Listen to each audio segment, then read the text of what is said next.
moving higher in the 21st century. Hard-working people working hard for you and me. Moving higher, time and time again. Through the years you'll find us here. Moving higher. Hello and welcome to Moving Iron Podcast Markets with Shawn Hackett. This edition of the Moving Iron Podcast is brought to you by Dawsontire and Wheel, your premier ag tire and wheel provider in North America, helping people grow. TractorZoom delivering insights, and Dryshod Boots, the official work boot of the Moving Iron Podcast. Shawn is with Hackett Financial out of balmy Boca Raton, Florida. Don't let him fool you, folks. It's not that cold yet. But things are going well down there. Shawn, how you been? I'm doing great, Mr. Case. Enjoying this cool weather for us. Cold front coming through. Look out. Oh, yeah. It was just a big cold front. We got a good whole 8 degrees down from 99 to 92. It was really great. Really wonderful. Man, wonderful. Goodness. I don't know how you guys are handling it down there like that. This is crazy. I tell you, the winter clothes are selling like hotcakes down here. Parkas everywhere, right? So. Snow shovels, everything. We're buying everything right now. All right. Well, some crazy things have happened here. We've got big reversal in the market, which you've talked about for quite a while here on this podcast. You've talked about this corn market happening, and it's starting to come together, kind of what you talked about. December corn almost hit $4 yesterday, but it settled down there around the $3.92, 94, something like that range, which is a big jump up from where it was pre-COVID. So we've gained back about 92 cents worth of value there in corn. So that's a big move. But let's talk about Hurricane Delta for a minute and kind of some of the repercussions you've seen from it as it moves through the South during a pretty big part of cotton season. It hurt the cotton crop quite a bit. We never know for sure until it dries out and we get a closer look. But it happened at a really bad time. Yep. And so we're just chipping more off. I will say though that typically a late hurricane just before harvest tends to place a top in the cotton market oftentimes because it's the final cathartic rally that you get before the market prices everything in. So, we still think we're looking at a high or at least a near-term top here, but damage was done. Damage was done. A lot of quality problems took place, and it just means that this market will, it can correct for a little while, but it's going to still catch a pretty good bid. The market's going to need to bid up for acres next year, and make sure that even if next year's weather is poor, as you know, we're not looking for a great weather year next year in the U.S. That they still can produce enough cotton. So I guess what I'm getting at is that I still think there's a correction coming, and I still think producers need to be making some cash sales here. But the series of storms, especially this last one, probably limits the downside a little more than it had it not happened. And so it should keep this market fairly shallow in its corrections instead of anything more severe. At least that's the way it looks to us right now. So. Okay. All right. So let's jump over and talk about what we see happening in corn right now. So corn and soybeans both have made some pretty big rallies here in the last 2-3 weeks, especially soybeans. Soybeans have had an incredible run up. On Tuesday, there was a big correction in the market. Everything was down pretty significant, but it bounced right back the next day. So especially overnight, it was up almost 8.5 cents overnight. So talk about that a little bit and what you see happening there. Well, sometimes bottoms are just one point and the top is over. But most of the time, it's a process. You make a high, you correct. You retest the high, you correct. You retest. You kind of develop a distribution pattern, and then you go down. So it looks to me like we are making, that distribution top in soybeans. So we're still below where that was it 1070 we're almost at, and now we're correcting again. So it looks to us that the market's starting to buckle here, and give us this correction into harvest, and give us this correction into some. We're getting some rains down in South America, which of course we always do. I mean, the rainy season starts in mid-October, and you're always going to get some rains at some point. It looks like some rains are coming in, and then we have this. We talked about this, I think, last week. This governmental paralysis we think is setting in, meaning like they're not going to get the stimulus bill passed or agreed to before the elections. And then with the elections likely going to go from bad to worse in terms of discourse between the two parties. I think there's going to be even less cooperation post-election, and then who knows when we're actually going to have a decision on who won and who gets to be the president. And so all this says to me that we're going to be in an extended period of governmental paralysis, and then the Federal Reserve takes its cues from what the fiscal policy of the government is, and if it doesn't know what the policy is, because we can't figure out who the president is, I think we're just setting up for some kind of a liquidity crunch here. A kind of in the markets, like the dollar is starting to rally. We're starting to see gold and silver correct some here. We're starting to see some signs. The bond market's starting to surge. These are all signs of liquidity getting tighter. At a time that the U.S. economy is still on pins and needles right now, Casey. So I think this overall liquidity issue is going to put pressure at a time that grain markets are vulnerable to the downside. Of course, as we talked about, a very dry fall. We've talked about this all the way, beginning of the year, that we'd have a dry harvest this year. Harvest is rocking and rolling. We're going to be done in another week or two. It's going to all pretty much be done. Pretty much be done. Right on. Okay, so let's talk about this. You had you put a report out on Tuesday, the 13th, with some various information in there. And one of the things that kind of struck out to me is you're starting to see some sell signals pop up in several things. Talk about that a little bit. Well, our smart money algorithm, Casey, which is one of our tools that we utilize to get a barometer of what the smartest people are doing in each market and in aggregate, really saw some aggressive selling in grain markets this past week, like a real aggressive, accelerating sell into those highs from last week. We have a sell signal in soybeans. We're almost in a sell signal in corn. And we're almost in a sell signal in wheat. So, and we also have what we call a smart money algorithm for the entire grains complex, and that's also almost in a sell signal. But the point is, smart money's had weeks to change their mind and look at Chinese buying and look at the weather and look at everything and change their mind and maybe stop selling. But they continue to sell. In fact, they've accelerated that selling.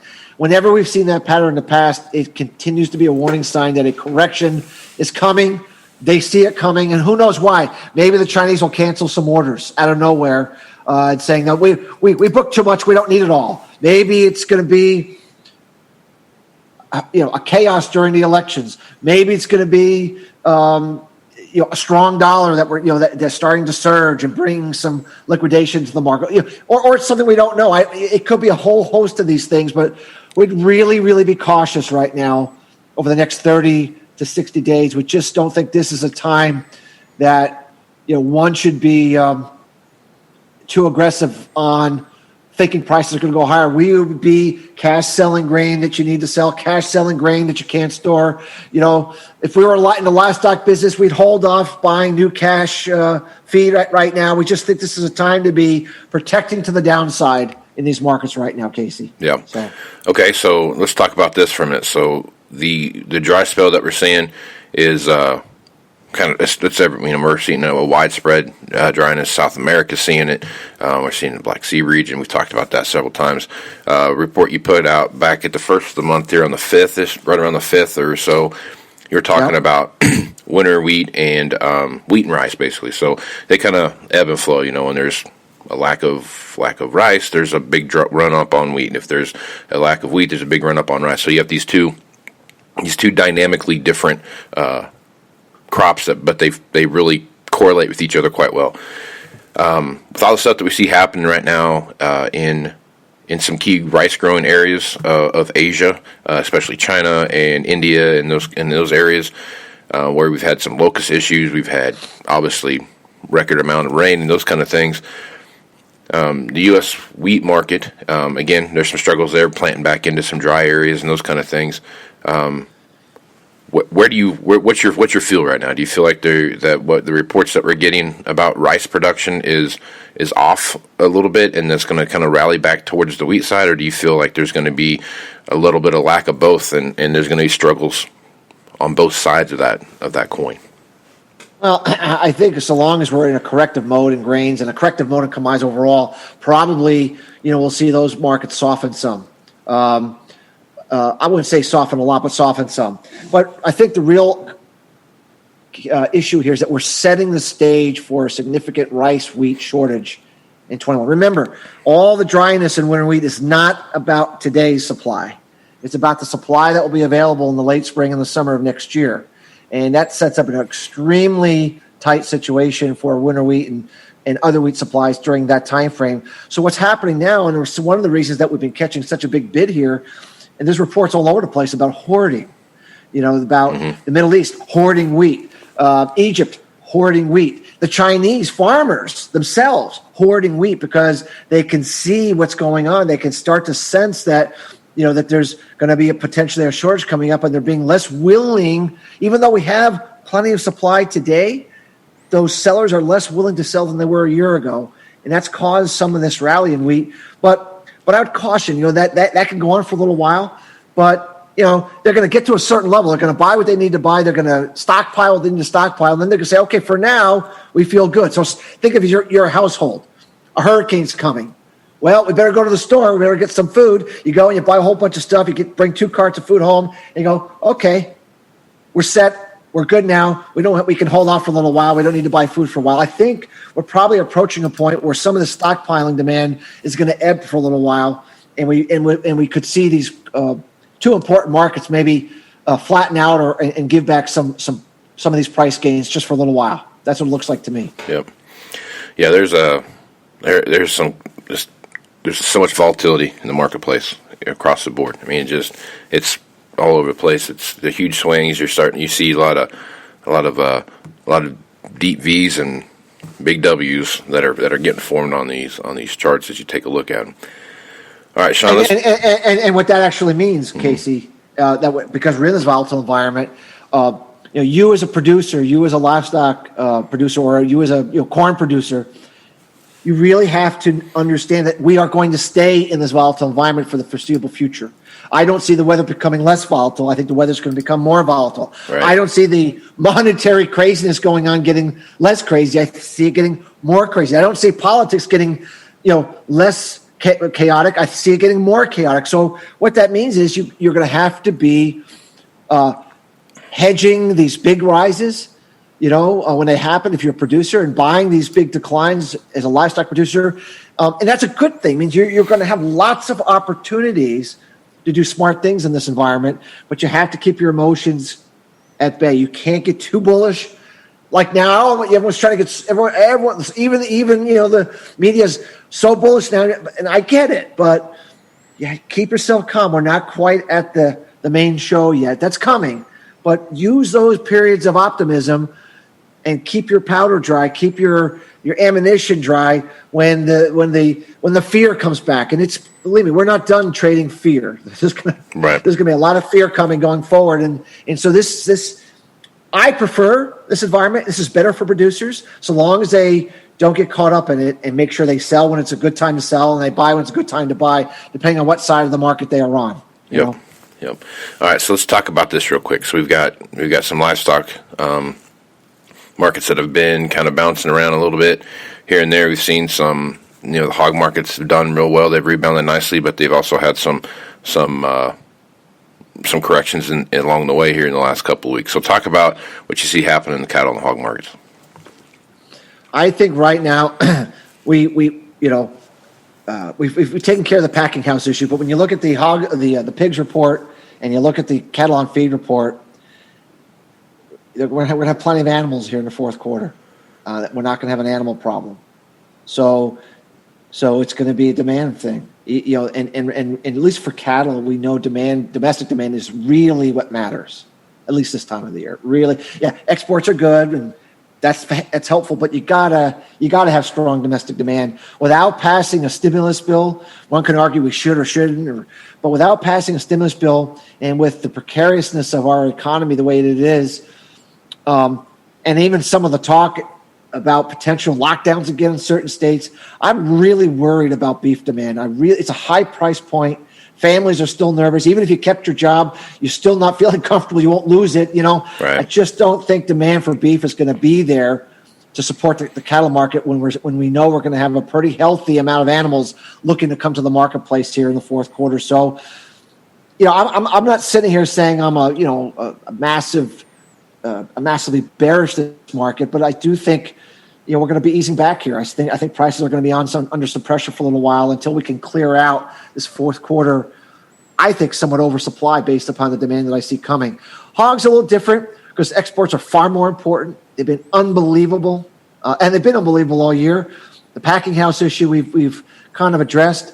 It's a lower price point meat, so there's not as much sticker shock to pork as there is for beef.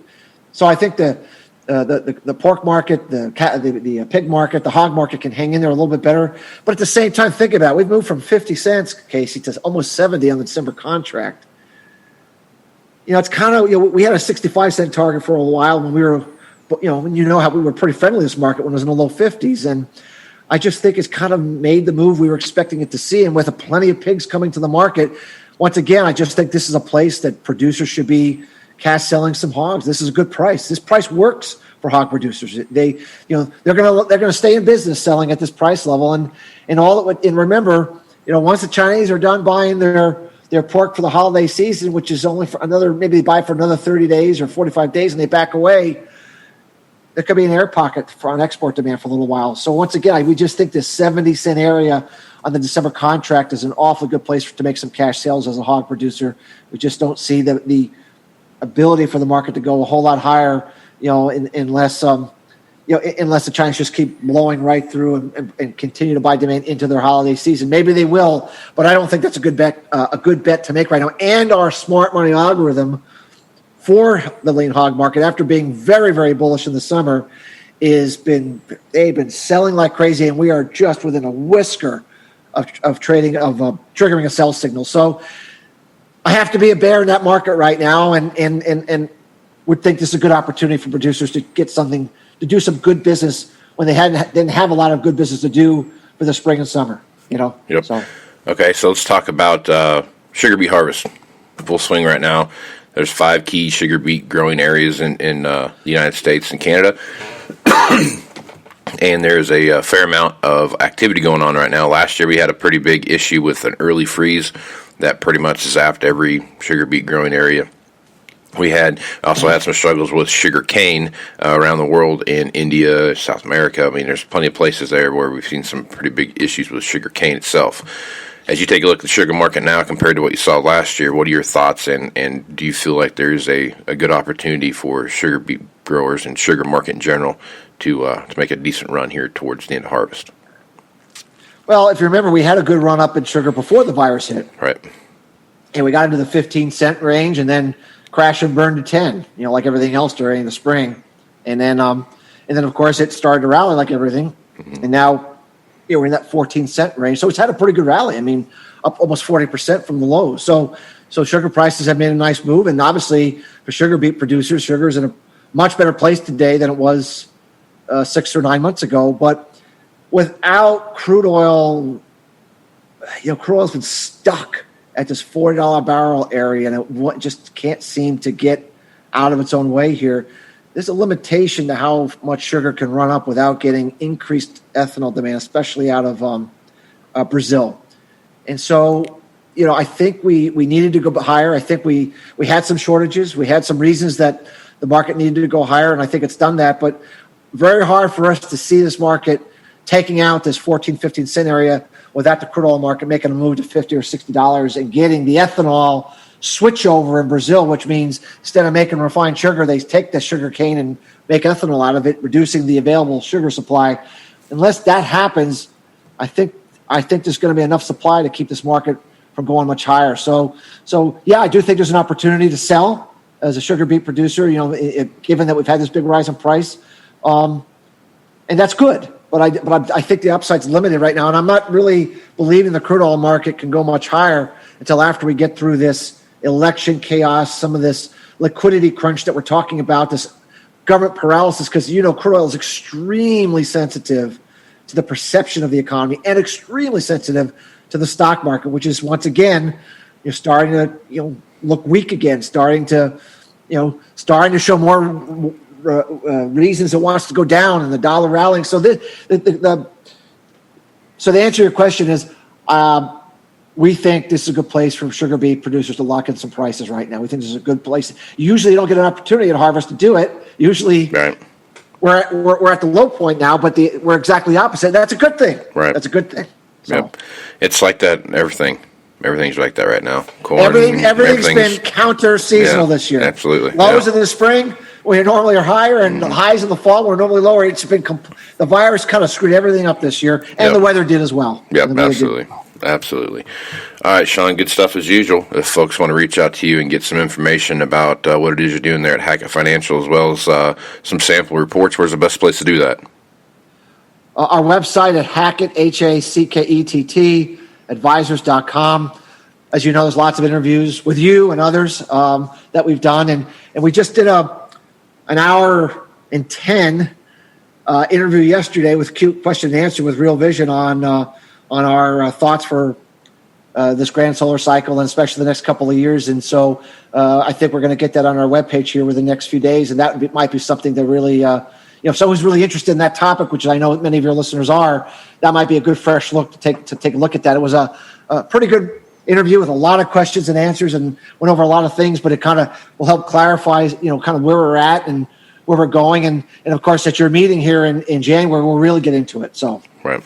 I'm looking forward to that. So, Shawn, appreciate you being on the podcast, man. I am Casey Seymour with Moving Iron Podcast. Make sure you check me out on Facebook, Twitter, and Instagram, where you can find all the latest episodes of the Moving Iron Podcast, as well as any blogs that I have posted as well.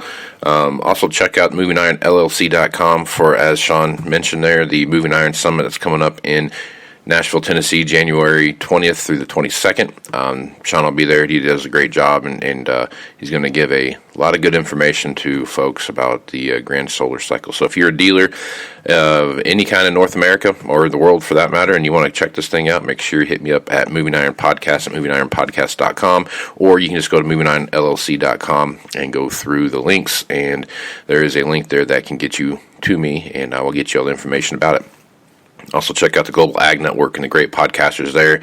Check out the Dryland Farmer podcast with Brent and Landon over there. You guys are funny and make you laugh, and give you something to think about when you're riding around that combine during harvest time this year. So with that, I am Casey Seymour, Shawn Hackett. Let's go check out. Let's go do some iron, folks. Out. Moving iron in the 21st century. Hard work.